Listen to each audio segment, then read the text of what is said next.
Venezuela siempre fue un país de contrastes, un paraíso natural gobernado desordenadamente, casi con anarquía, un barco a vela sin timón, a la deriva, en medio de tanta riqueza.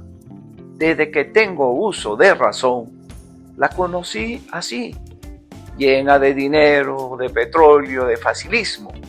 Todo era barato, todo estaba subsidiado y con tanta abundancia nadie aprendió a cuidar nada. Los años 70 fueron una locura.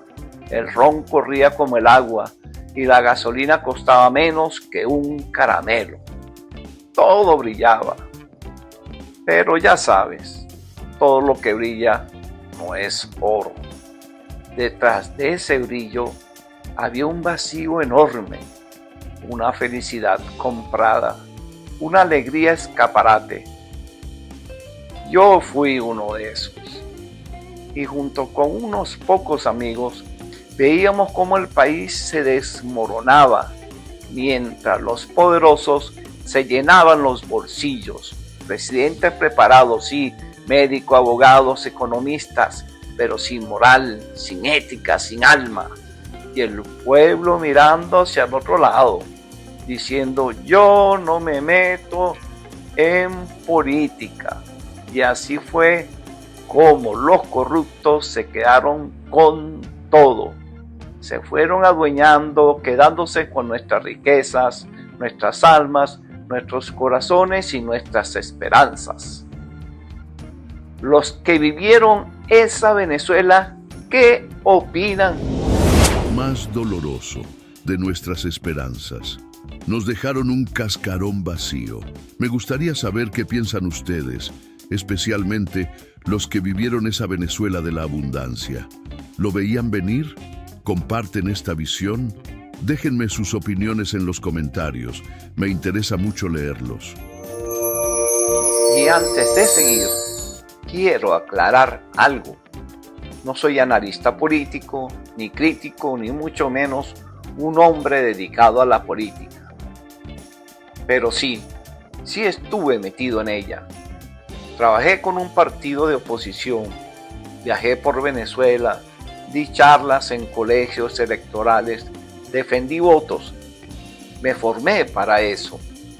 Y no lo hice por ambición, ni mucho menos por poder. Lo hice porque creí que mi país podía mejorar, porque sentía que era mi deber moral. No me interesa la ideología, me interesa la verdad. Y cuando uno tiene la experiencia, la moral y la necesidad de hablar, callar sería una falta de respeto conmigo mismo. Y siempre con la ilusión de terminar mis días en mi país y morir en mi terruño. Pero también hubo hombres distintos, hombres que pudieron cambiarlo todo. Uno de ellos fue Reni Ottolina, un hombre culto, íntegro, preparado, que soñaba con ver un país serio, educado y digno. Se lanzó al ruedo político con la intención real de cambiar las cosas. Era un hombre peligrosísimo para el régimen del momento, para el statu quo de los poderosos. Pero viajando a Margarita, en una avioneta particular, se precipitó a tierra y murió. Pero qué casualidad, ¿no? Y con él cayó también una esperanza. A veces pareciera que Venezuela carga un peso macabro, como si algo o alguien impidiera que los poquísimos hombres buenos que se atrevieron lograran gobernar. Tuvimos talento, tuvimos riqueza, tuvimos petróleo, pero no tuvimos suerte. O quizás lo que no tuvimos fue conciencia. Hoy, décadas después, aparece otra figura distinta, una mujer valiente, de clase alta, educada, con ideales y sin miedo. Quizás Solo quizás ella logre lo que tantos hombres no pudieron. Ojalá lo consiga, porque si esa mujer llegara a gobernar, no gana una persona, gana la esperanza de todo un país. Pero la historia siguió su curso. La moneda se desplomó, la corrupción se desbordó y un militar populista ya se movía entre los cuarteles, preparando su entrada. Cuando llegó al poder, muchos creímos que sería el hombre del cambio, pero fue el comienzo del fin. Y ahí, con el alma partida, tuvimos que tomar una decisión muy dura: dejar la casa, el trabajo, la tierra y empezar de nuevo. Y me quedé un tiempo más esperando un milagro, pero los milagros no llegan cuando el país se pudre por dentro. Nos fuimos, como tantos otros, con la nostalgia pegada en la piel, con la esperanza rota y con la fe de que algún día Venezuela despierte. A veces me pregunto si todo esto tenía que pasar, si era necesario tocar fondo para entender lo que valen las cosas.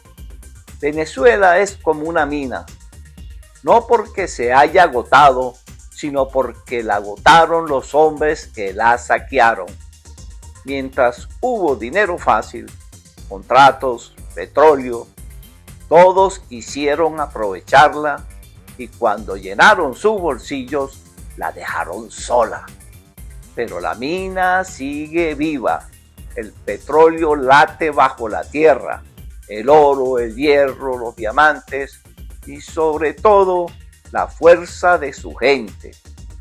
Lo que se acabó fue la conciencia, lo que se perdió fue la vergüenza y por eso, más que reconstruir un país, tenemos que reconstruir la moral, la ética, el espíritu de trabajo con honradez, el respeto hacia los demás y sobre todo reconstruir la esperanza, porque al final lo que importa es que Venezuela la recuperemos y siempre habrá alguien que se levante y diga: sí se puede. Sobre todo, reconstruir la esperanza.